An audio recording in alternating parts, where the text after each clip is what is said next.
Hello students, इस video में हम 9th क्लास के साइंस का जो फिजिक्स का फर्स्ट चैप्टर है मोशन, उसको हम यहाँ पर डिस्कस करेंगे। तो शुरू करते हैं। देखिए, मोशन का मतलब क्या होता है कि अगर कोई भी चीज़ है, कोई भी एक ऑब्जेक्ट है, उसकी जो पोजीशन है वो कंटिन्यूसली चेंज हो रही है, टाइम के रिस्पेक्ट में कंटिन्यूसली चेंज होती है, तो उसको हम बोलते हैं कि वो चीज़ क्या है, मोशन में है। इससे रिलेटेड अपने को सारी टर्मिनोलॉजी यहाँ पर पढ़ना है और उनको समझना है। तो सबसे पहले अपन बात करते हैं डिस्टेंस की।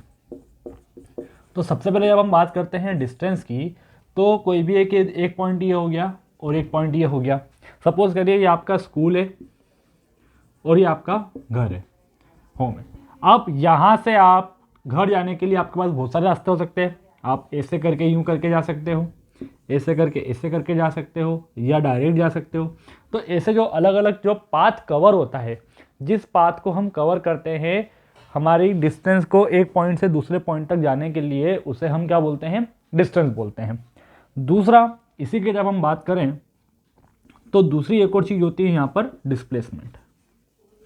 डिस्प्लेसमेंट जो है वो भी एक टाइप से डिस्टेंस ही होती है, बट ये शॉर्टेस्ट डिस्टेंस होती है कि किन्हीं भी दो पॉइंट, सपोज ये पॉइंट ए है, ये पॉइंट बी है, इन दोनों के बीच की जो शॉर्टेस्ट डिस्टेंस रहती है हम उसे क्या कहते हैं, डिस्प्लेसमेंट कहते हैं।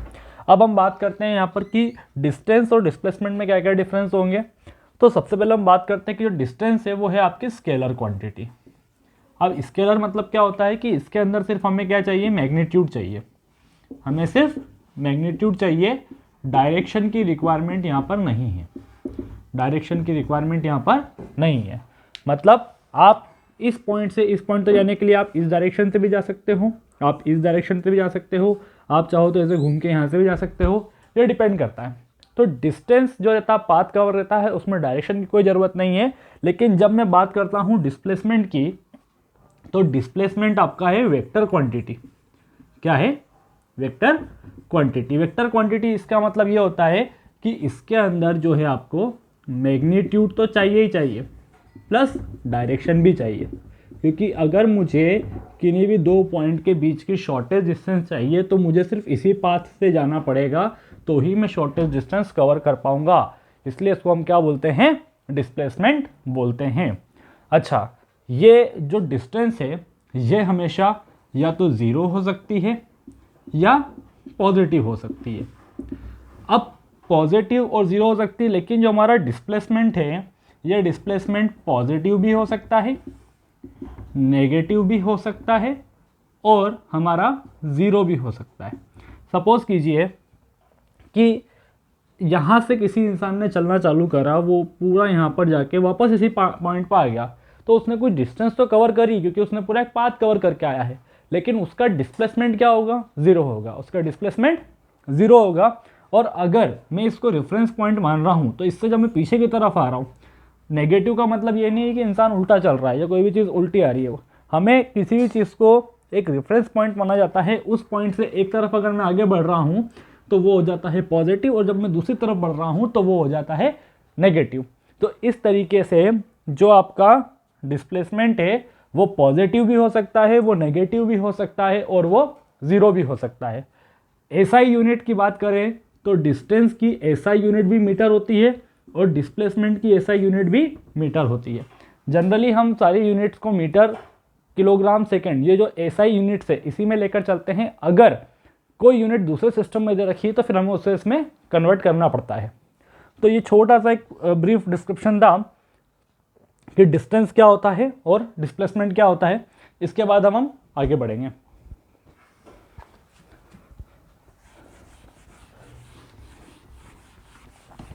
देखिए, अब हम बात करते हैं स्पीड और वेलोसिटी की। देखिए, जब मैं बात करता हूं स्पीड की, तो स्पीड जो होता है वो आता है आपका distance upon time, distance upon time. Speed का सीधा सा फॉर्मूला डिस्टेंस अपॉन टाइम। अगर इसकी मैं यूनिट बनाऊं तो डिस्टेंस की यूनिट होती है मीटर और टाइम की यूनिट होती है सेकंड। तो स्पीड आपका हो जाएगा मीटर पर सेकंड। लेकिन जब मैं बात कर रहा हूं वेलोसिटी की, तो वेलोसिटी के अंदर हम कंसिडर करते हैं डिस्प्लेसमेंट अपॉन में टाइम, कि किसी भी बॉडी का डिस्प्लेसमेंट कितना हुआ है। यहाँ पर क्या हो जाएगा, मीटर पर सेकेंड। स्पीड और वेलोसिटी दोनों की यूनिट सेम रहती है, मीटर पर सेकेंड, मीटर पर सेकेंड। अब हम इसके अंदर बात करते हैं कि क्या क्या डिफरेंस है। तो जो डिफरेंस जनरली आपके स्पीड और डिस्टेंस एंड डिस्प्लेसमेंट में थे, वही डिफरेंस यहाँ पर आपके स्पीड और वेलोसिटी में होंगे। जैसे स्पीड जो है वो एक स्केलर क्वांटिटी है, वेलोसिटी जो है वो एक वेक्टर क्वांटिटी है। मतलब इसके अंदर हमें सिर्फ मैग्नीट्यूड की रिक्वायरमेंट है, वेलोसिटी के अंदर हमें मैग्नीट्यूड और डायरेक्शन दोनों की रिक्वायरमेंट है। स्पीड जो है वो 0 हो सकती है या पॉजिटिव हो सकती है, but velocity 0, positive and negative भी हो सकती है। इसके बाद में बस जो इसके मेन डिफरेंस थे वो यही थे। आपको इसका जो है फॉर्मूला याद रखना है। स्पीड होता है हमारा डिस्टेंस अपॉन टाइम, वेलोसिटी होता है आपका डिस्प्लेसमेंट अपॉन टाइम। देखिए बच्चों, आप लोगों ने कई बार गाड़ियाँ चलाई होगी, स्कूटी या एक्टिवा या बाइक कुछ भी चलाई होगी, तो उसके अंदर आपने देखा होगा स्पीडोमीटर। स्पीडोमीटर में जो स्पीड लिखी रहती है वो लिखी रहती है किलोमीटर पर आवर में। काय में लिखी रहती है, किलोमीटर पर आवर में।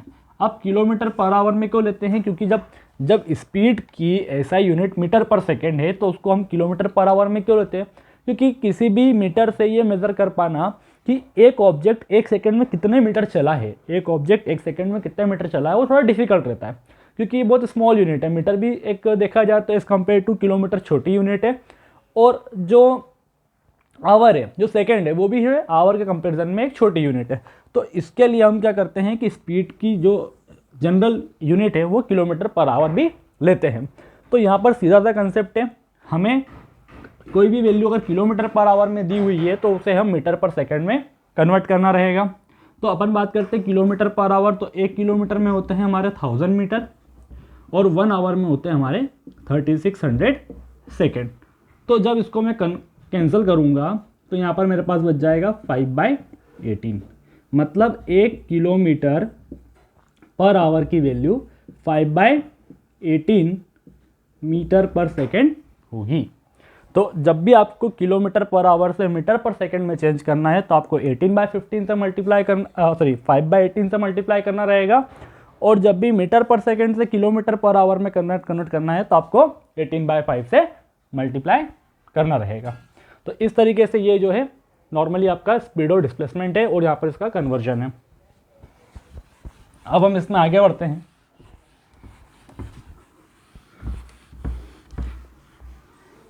इसमें जो अगली टर्म आती है वो होती है आपकी एवरेज वेलोसिटी, या एवरेज वेलोसिटी बात करते हैं अपन, एवरेज वेलोसिटी। एवरेज वेलोसिटी के लिए हमको फाइंड करना रहता है। तो जब भी हम एवरेज वेलोसिटी फाइंड करते हैं तो हम बात करते हैं टोटल डिस्प्लेसमेंट अपॉन में total time. Total displacement upon total time यहाँ पर जो होता है वो एवरेज वेलोसिटी का फॉर्मूला होता है। और जब हमें एवरेज स्पीड निकालनी है तो वो होता है टोटल डिस्टेंस अपॉन में टोटल टाइम। अब इसकी यूनिट भी क्या रहेगी आपकी, मीटर पर सेकेंड। इसकी यूनिट भी क्या रहेगी आपकी, मीटर पर सेकेंड। आपको यूनिट्स का बिल्कुल ध्यान रखना है, फिजिक्स के अंदर यूनिट के बिना कुछ नहीं होगा, यूनिट आपको बिल्कुल ध्यान से करना है। इसके बाद में अब हम बात करते हैं एक्सेलरेशन की। देखिए, अगर आप इस वर्ड को ध्यान से सुनेंगे, एक्सेलरेशन, तो ये वर्ड आपने पहले भी कहीं ना कहीं सुना होगा। जो भी आप अगर स्कूटी या मोटरसाइकिल कुछ भी चलाते हैं तो उसमें जो आपके हाथ में रहता है जिससे हम स्पीड को कंट्रोल करते हैं उसको बोलते हैं हम एक्सीलेटर। एक्सीलेटर का मतलब क्या होता है कि हमारी वेलोसिटी चेंज हो रही है, किसके रिस्पेक्ट में चेंज हो रही है, टाइम के रिस्पेक्ट में चेंज हो रही है। तो जो वेलोसिटी चेंज हो रही है टाइम के रिस्पेक्ट में, उन दोनों वैल्यू को हम क्या बोलेंगे, एक्सेलरेशन बोलेंगे। देखिए मेरी बात सुनिए, इस फिजिक्स के अंदर सारी चीज़ें रिलेटेबल रहती है। सारी चीज़ें क्या रहती है, रिलेटेबल रहती है। तो हम किस चीज़ से रिलेट कर सकते हैं, जो चीज़ कभी रुकती नहीं है। और पूरे यूनिवर्स में सिर्फ एक चीज़ ऐसी है, समय, टाइम, जो कभी नहीं रुकता है।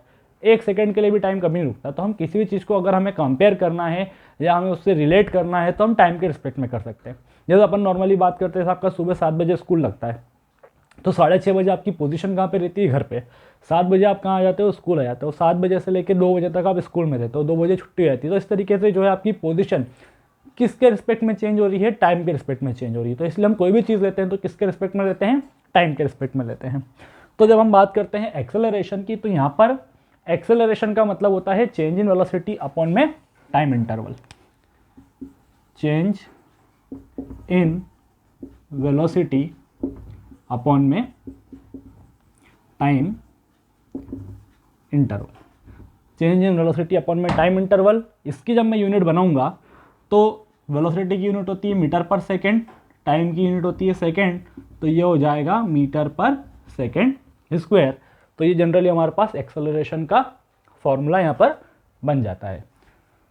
ये जो था वो बेसिक चीज़ें थी, इसके न्यूमेरिकल्स भी आपको करना है। जो न्यूमेरिकल्स आपको नहीं आए वो आप मुझसे पूछ सकते हो। ये जनरली इसका स्पीड वेलोसिटी और एक्सेलरेशन का ये हमारे पास फॉर्मूला था। अब जो है हम बात करेंगे इक्वेशंस ऑफ मोशन की। देखिए यही जो बेसिक कंसेप्ट है, इन्हीं से इक्वेशन ऑफ मोशंस जो है वो डिराइव हुई है। तो हमारे पास 3 इक्वेशन ऑफ मोशन है, इक्वेशन ऑफ मोशन। तो 3 इक्वेशन ऑफ मोशन जो है उसको मैं यहाँ लिख देता हूँ और यहाँ पर मैं उन्हें डिराइव करके बता दूंगा। सबसे पहले अपन बात करते हैं तो फर्स्ट इक्वेशन रहती है v equal to u plus a t. Second equation रहती है आपकी s equal to u t plus half a t square. और तीसरी रहती है v square minus u square equal to 2as। अब इन तीनों इक्वेशन ऑफ मोशन को हमें डिराइव भी करना है। पहले बता देता हूँ यहाँ पे कौन कौन सी टर्म क्या क्या बता रही है। तो यहाँ पर जो आपका u है वो है आपका इनिशियल वेलोसिटी, v जो है वो है आपका फाइनल वेलोसिटी, a जो है वो है आपका एक्सेलरेशन, और a से आपका डिस्प्लेसमेंट, और t जो है टाइम। अब तीनों यूनिट को हमें इन सभी तीनों इक्वेशंस को मैथमेटिकली डिराइव भी करना है। तो हम पहले वाली इक्वेशन को जब हम डिराइव करते हैं तो सीधी सी बात है, जो कंसेप्ट मैंने अभी आपको बताया है कि जो एक्सेलरेशन होता है, एक्सेलरेशन वो होता है चेंज इन वेलोसिटी अपॉन में टाइम इंटरवल। अब सपोज कीजिए कि अगर आपको कहीं जाना है, आपने स्कूटी को चालू करा, तो स्कूटी अब चालू करा, जिस टाइम पे स्कूटी चालू हुई उसको मैं 0 कंसिडर करूँगा टाइम के रिस्पेक्ट में, और उसी टाइम पर भी स्कूटी रुकी हुई है, अभी सिर्फ चालू हुई है, चली नहीं है, तो वहाँ पर उसकी जो इनिशियल वेलोसिटी रहेगी वो क्या रहेगी, 0 रहेगी। फिर इसका मतलब आप वहाँ पर आपका u कितना हो जाएगा, 0 हो जाएगा। फिर जैसे जैसे आप उसको एक्सेलरेट करोगे तो उसकी वेलोसिटी क्या होगी, टाइम के रिस्पेक्ट में बढ़ती जाएगी। जैसे जैसे टाइम बढ़ रहा है 1 सेकेंड, 2 सेकेंड, 3 सेकेंड, 4 सेकेंड, तो इस तरीके से टाइम बढ़ रहा है, उसी तरीके से उसकी वेलोसिटी भी बढ़ रही है। तो उसे हम क्या बोलेंगे, चेंज इन वेलोसिटी। यहाँ पर देखिए 2 चीज़ें रहती है, एक होता है आपका यूनिफॉर्म मोशन और एक होता है non uniform motion. Uniform motion का मतलब बेटा वो होता है कि अगर सेम टाइम इंटरवल में सेम डिस्टेंस कवर हो रही है, जैसे 1 सेकंड में 1 मीटर हो रही है तो दूसरे सेकंड में भी 1 मीटर होगी, तीसरे सेकंड में भी 1 मीटर और चौथे सेकंड में भी 1 मीटर। तो जहाँ पर इक्वल टाइम इंटरवल में इक्वल डिस्टेंस कवर हो रही है तो उसे हम बोलते हैं आपका यूनिफॉर्म वेलोसिटी। सपोज कीजिए अपन गाड़ी लेके हाईवे पे चले हुए, तो हाईवे में कोई इतने स्पीड ब्रेकर नहीं रहते हैं, इतना ट्रैफिक नहीं रहता है, या बात करते हैं सिग्नल्स नहीं रहते हैं, तो हम एक यूनिफॉर्म वेलोसिटी पे मेंटेन करके चल सकते हैं कि मेरी 40 किलोमीटर पर आवर पहले जो है थ्रू आउट दी 1 आवर जो मेरी स्पीड थी वो क्या थी, कांस्टेंट थी। तो उसको अपन क्या बोल सकते हैं, यूनिफॉर्म मोशन बोल सकते हैं। जैसे आपके घड़ी का कांटा है वो हर 1 सेकंड में एक बार ही आगे बढ़ता है, तो इसको भी हम यूनिफॉर्म मोशन बोल सकते हैं। जितने भी प्लानेट है जो सन के अराउंड रोटेट हो रहे हैं वो भी क्या है, एक टाइप से यूनिफॉर्म मोशन ही करते हैं। तो बहुत सारे रीज़न है, बहुत सारे एग्जाम्पल है जो आपको यूनिफॉर्म मोशन बता सकते हैं। और नॉन यूनिफॉर्म मोशन आपका वो होता है जहाँ पर आपकी जो सेम टाइम इंटरवल में सेम डिस्टेंस कवर नहीं होती है। सपोज कीजिए आप स्कूटी लेके निकले, तो पहले आपको स्पीड ब्रेकर मिल गया तो आपकी स्पीड कम हो गई, फिर आपको खाली रास्ता मिल गया तो स्पीड थोड़ी सी बढ़ गई, फिर क्या हुआ कि कहीं सिग्नल आ गया तो आपको वहाँ पर रुकना पड़ा। तो इस तरीके से इक्वल टाइम में इक्वल डिस्टेंस कवर नहीं होती है, तो उसे हम नॉन यूनिफॉर्म मोशन कहते हैं। अब यहाँ पर हम बात करते हैं हमारे फर्स्ट इक्वेशन ऑफ मोशन की जो हमें डिराइव करनी है। तो एक्सेलरेशन को मैं दिखाता हूँ ए से, तो ये हो जाएगा ए। अब मुझे जब चेंज इन वेलोसिटी निकालना है तो इनिशियल वेलोसिटी थी, एक फाइनल वेलोसिटी थी। तो इनिशियल कुछ थी, फाइनल कुछ थी, तो मैंने फाइनल से जब मैं इनिशियल को माइनस करूँगा तो मुझे क्या मिल जाएगा, फाइनल से जब मैं इनिशियल को माइनस करूँगा तो मुझे मिल जाएगा change in velocity, that is v minus u upon में टाइम इंटरवल को हम दिखाते हैं t से। यहाँ पर t जो है वो डिवाइड में है, इधर आके a के मल्टीप्लाई में हो जाएगा, तो ये हो जाएगा at equal to v minus u. यहाँ पर u को इधर ले आएंगे तो u प्लस का हो जाएगा, तो u plus a t equal to v. तो फाइनली हमारी जो इक्वेशन बनेगी वो बनेगी v equal to u plus a t. ये हमारे पास फर्स्ट इक्वेशन जो है डिराइव हो गई। सिंपल सा है, सिर्फ एक्सेलरेशन का आपको फॉर्मूला याद रखना है, चेंज इन वेलोसिटी अपन में टाइम इंटरवल, एक्सेलरेशन होता है आपका v माइनस यू टी, और ये अपना जो है सॉल्व करके आपका फर्स्ट इक्वेशन ऑफ मोशन आ गई है। अब हम बात करते हैं सेकेंड इक्वेशन ऑफ मोशन की। आप लोग एक कॉपी और पेन साथ में लेके बैठें ताकि जैसे मैं बताते जा रहा हूँ उसको आप हाथों हाथ नोट डाउन भी करते चलें। सेकेंड इक्वेशन ऑफ मोशन की जब हम बात करते हैं तो यहाँ पर है आपका s equal to u t plus half a t square, हमें इसे डिराइव करना है। तो हमें पता है, जैसा हमने देखा था कि जो एवरेज वेलोसिटी का फॉर्मूला होता है, एवरेज वेलोसिटी, तो एवरेज वेलोसिटी का फॉर्मूला जो होता है वो होता है टोटल डिस्प्लेसमेंट अपॉन में टोटल टाइम। अब हम बात करते हैं जब एवरेज वेलोसिटी की वैल्यू निकालते हैं तो हमारे पास दो टाइप की वेलोसिटी है, एक तो है हमारे पास इनिशियल वेलोसिटी, एक है हमारे पास फाइनल वेलोसिटी। तो इन दोनों का सम करके जब मैं 2 से डिवाइड करूंगा तो जो मुझे वैल्यू मिलेगी वो रहेगी हमारी इनिशियल एवरेज वेलोसिटी। तो ये हो जाएगा हमारा v प्लस यू बाय 2। फिर हम बात करते हैं टोटल डिस्प्लेसमेंट की। तो टोटल डिस्प्लेसमेंट हमारा है यहाँ पर s, टोटल टाइम है हमारा यहाँ पर t। ठीक है, टोटल टाइम हमने यहाँ टोटल डिस्टेंस अपन ने मान लिया है s है और टोटल टाइम जो है वो t है। अब इसके पहले वाले फॉर्मूले में अभी मैंने जो v की वैल्यू निकाली थी, क्या था हमारा v इक्वल टू था हमारा u प्लस ए टी, जो कि फर्स्ट इक्वेशन से था। तो यही वैल्यू जब v की मैं यहाँ पर पुट करूँगा तो ये हो जाएगा u plus a t plus u divided by 2 equal to s upon t. यहाँ पर u प्लस यू क्या हो जाएगा हमारे पास 2u हो जाएगा प्लस ए टी और डिवाइड में 2। यहाँ पर जो t डिवाइड में था वो t डिवाइड में आके इधर यहाँ पर मल्टीप्लाई में हो जाएगा, तो ये हो जाएगा s। इस t का जब अंदर मल्टीप्लाई करेंगे तो ये हो जाएगा 2u t plus a t square divided by 2 equal to s। यहाँ पर हम इन दोनों वैल्यूज़ को क्या करेंगे, सेपरेट कर देंगे। तो हमारे पास बचेगा s equal to 2u t upon में 2 प्लस 1/2 ए टी स्क्वायर। यहाँ पे 2 से 2 कैंसिल हो जाएगा, मैंने इन दोनों को सेपरेट करा है। तो s इक्वल टू हमारे पास बच जाएगा you t plus half a t square. तो इस तरीके से हम यहाँ पर सेकंड इक्वेशन को भी डिराइव कर सकते हैं। बस आपको ये फॉर्मूला याद रखना है कि जो एवरेज वेलोसिटी होती है total displacement upon total time.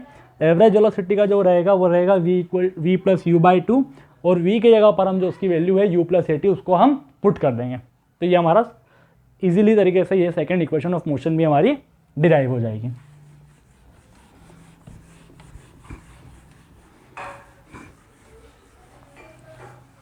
अब हमें third equation of motion derive करनी है। तो थर्ड इक्वेशन ऑफ मोशन के लिए सीधा सा है कि आपको फर्स्ट इक्वेशन से t की वैल्यू निकाल के उसे सेकंड इक्वेशन में पुट करनी है, दैट्स ऑल। तो वो इजीली हो जाएगा। देखिए, जैसे हमारे पास फर्स्ट इक्वेशन क्या है, v equal to u plus a t. यहाँ से अगर मैं t की वैल्यू निकालूँ तो मेरे पास आ जाएगा v minus u upon a equal to t. ये मेरे पास आ गई t की वैल्यू। कैसे आई, ये u इधर प्लस का था, मैं उसको इधर ले गया, माइनस का हो गया, a मल्टीप्लाई में था, डिवाइड में ले गया। तो हमारे पास आ गया v माइनस यू अपॉन ए। अब हमारे पास जो सेकेंड इक्वेशन ऑफ मोशन है वो है s equal to u t plus half a t square. तो हमारे पास ये जो सेकेंड इक्वेशन ऑफ मोशन है वहाँ पर मैं इसको पुट कर दूंगा तो s इक्वल टू हो जाएगा हमारा u एज इट इज़ रहेगा, यहाँ हो जाएगा v minus u upon a plus 1/2 into A into में टी स्क्वायर। टी की वैल्यू वापस यहाँ पे पुट कर दूंगा, कितना हो जाएगा v माइनस यू अपॉन ए का होल स्क्वायर। अब जब मैं यहाँ पर इसको सॉल्व करूँगा तो s इक्वल टू हो जाएगा u इंटू वी, तो ये हो जाएगा यू वी, यू का अंदर मल्टीप्लाई करूँगा तो कितना हो जाएगा यू स्क्वायर अपॉन में a प्लस 1/2 a, यहाँ पर हो जाएगा v माइनस यू का होल स्क्वायर अपॉन में a स्क्वायर। यहाँ पर पूरे के ऊपर स्क्वायर था तो मैंने एक स्क्वायर ऊपर दे दिया, एक स्क्वायर नीचे दे दिया। यहाँ पर हमारा a स्क्वायर है तो एक a से एक यहाँ पर हमारा कैंसिल हो जाएगा। अब जो हमारे पास वैल्यू बच रही है वो बच रहा है हमारे पास s equal to u v minus u square upon a plus 1/2 यहाँ पर डिवाइड में हमारे पास बच गया है a, और ये v माइनस यू का होल स्क्वायर है, तो यहाँ पर आपका a square plus b square minus 2ab वाला फॉर्मूला लगेगा, तो ये हो जाएगा v square plus u square minus 2uv। इस 1/2 को मैं यहाँ पर मल्टीप्लाई करता हूँ तो ये 2a हो जाएगा। अब यहाँ पर a और 2a का जब मैं एलसीएम लूँगा तो मेरे पास आ जाएगा 2a, और इक्वल टू में हमारा चल रहा है s। अब 2a को जब मैं a से डिवाइड करूँगा तो a से a कैंसिल हो जाएगा, 2 बचेगा, और उस 2 का मल्टीप्लाई इन दोनों में होगा, तो ये हो जाएगा हमारा 2uv minus u square plus v square plus u square minus 2uv। क्यों? क्योंकि यहाँ पर 2a से 2a को डिवाइड करूँगा तो 1 ही बचेगा, 1 में ऊपर मल्टीप्लाई करूँगा तो वैल्यू सेम रहेगी। अब यहाँ पर देखिए ये जो 2uv है प्लस का है और ये 2uv माइनस का है, तो ये प्लस से ये माइनस कैंसिल हो जाएगा, और यहाँ पर भी 2u स्क्वायर आएगा क्योंकि 2 का मल्टीप्लाई इन दोनों में होगा, तो minus 2u square plus u square हमारे पास बच जाएगा माइनस यू स्क्वायर, तो s इक्वल टू हो जाएगा v square minus u square upon में 2a। 2a यहाँ पर डिवाइड में है, इसका मल्टीप्लाई में s में करूँगा तो ये हो जाएगा 2as equal to v square minus u square. तो ये इस तरीके से हमारी थर्ड इक्वेशन ऑफ मोशन भी डिराइव हो गई है। तो इस तरीके से हम तीनों इक्वेशन को डिराइव कर सकते हैं। आप इसको एक बार प्रैक्टिस जरूर करें, आप चाहे तो इसका स्क्रीनशॉट ले सकते हैं। ये जो मेन थ्योरेटिकल पार्ट है वो थ्योरेटिकल पार्ट यहाँ पर हमारा ख़त्म होता है। मोशन में जो इम्पोर्टेंट थ्योरेटिकल पार्ट है, अब मैं आपको कुछ चीज़ ऐसी बताने जा रहा हूँ जो आपको न्यूमेरिकल्स में काम आएगी। न्यूमेरिकल्स, अच्छा हमारे पास एक बात और सोचने में आती है कि हमारे को 3 इक्वेशन ऑफ मोशन की ज़रूरत क्या है, या अगर हमारे पास 3 इक्वेशन ऑफ मोशन है तो हम कहाँ पर कौन सी इक्वेशन को अप्लाई करेंगे। अगर आप इन इक्वेशंस को ध्यान से देखेंगे तो हमारे पास टोटल मिला के 5 चीज़ें हैं। टोटल 5 चीज़ें कौन सी है? u, v, a, s, t, initial velocity, final velocity, acceleration, displacement और टाइम। और उनको करने के लिए यहाँ पर हमारे पास 3 इक्वेशन दी है। तो आप देखें कि हर इक्वेशन में यहाँ पर हर एक इक्वेशन में सिर्फ 4 वेरिएबल है। ये है आपका v, ये है आपका u, ये है आपका a और t। इस फर्स्ट इक्वेशन में s नहीं है, मतलब इसमें डिस्प्लेसमेंट नहीं है। जब हम सेकंड की बात करेंगे तो यहाँ पर s है, u है, t है और at है, मतलब यहाँ पर अगर हम देखें तो v नहीं है। और यहाँ पर देखें तो थर्ड वाली इक्वेशन में हमारे पास t नहीं है। हर इक्वेशन में हमारे पास 4 वेरिएबल रहेंगे। तो जब भी आपको वो न्यूमेरिकल पूछेगा, तो फिजिक्स के अंदर न्यूमेरिकल करने का सीधा सा सिंपल है, एक क्राइटेरिया है कि सबसे पहले आप गिवन लिख लो कि जो जो वैल्यू आपको गिवन है उसको आपने लिख लिया सपोज। तो यहाँ पर 4 में से 2 चीज़ें आपको जो है वो क्वेश्चन में दे के रखेगा। तीसरी चीज़ आपको खुद के दिमाग से सोचना पड़ेगी। जैसे उसने बोल दिया कि a car starting from a rest, जैसे उसने बोल दिया a car is starting from the rest, तो वहाँ पे हमें समझ आना चाहिए कि उसकी इनिशियल वेलोसिटी 0 है, क्योंकि कार क्या हुआ है, स्टार्ट कैसे हुई है, रेस्ट से स्टार्ट हुई है। अगर 2 चीज़ें वो देकर रखेगा, तीसरी चीज़ हमें एज्यूम करनी है और चौथी चीज़ हमें निकालनी है। तो जब आप लिख लोगे कि हमारे पास क्या गिवन है और हमें क्या निकालना है, तो आपको 4 वेरिएबल दिख जाएंगे। वो 4 वेरिएबल जिस भी इक्वेशन में होगा उसमें आप पुट करके वैल्यू निकाल सकते हो। अच्छा, जैसे उसने बोल दिया कि आफ्टर अप्लाइंग द ब्रेक, मतलब एक गाड़ी है जो सपोज करो कार है जो 40 की स्पीड से चल रही है, 40 की स्पीड से चल रही है और उसको क्या करा कि सामने कुछ दिखा, पत्थर दिखा या कुछ चीज़ दिखी, उसको गाड़ी रोकनी है। तो उसने क्या करा कि ब्रेक अप्लाई करा। ब्रेक अप्लाई करने के बाद में वो गाड़ी फाइनली जाके रुक जाएगी। तो यहाँ पर फाइनली गाड़ी जाके रुक गई, तो गाड़ी की फाइनल वेलोसिटी क्या हो गई, 0 हो गई। तो यहाँ पर हमें क्या हो जाएगा, v उस तरीके से 0 हो जाएगा। तो इस तरीके से क्वेश्चन को पढ़ के थोड़ा सा लॉजिक लगा के हमें पता होना चाहिए कि कहाँ पे कौन सा हमें अप्लाई करना है। तो इस तरीके से आप तीनों इक्वेशन यहाँ पर लगा सकते हो। उसके बाद में ये ध्यान रखना आपको कि जो वेलोसिटीज़ दे के रखेगा वो कहीं ना कहीं किलोमीटर पर आवर में दे के रखेगा, तो आपको उसको मीटर पर सेकेंड में कन्वर्ट करना जरूरी है। आप उसको मीटर पर सेकंड में कन्वर्ट करके ही वैल्यू पुट करना, ताकि आपका एक्सेलरेशन वगैरह सारी चीज़ें जो है प्रॉपर यूनिट में आ सके। तो आपको ध्यान रखना है कि जब भी आपको किलोमीटर पर आवर से मीटर पर सेकंड में चेंज करना है तो आपको 5/18 से मल्टीप्लाई करना है, 5/18 से मल्टीप्लाई करना है। तो इतना जो है मोशन का आपका हो गया है। कुछ न्यूमेरिकल्स आप इसके सॉल्व कीजिए। अगर आपको कोई भी डाउट आता है तो आप नीचे कमेंट कर सकते हैं। Thank you for watching.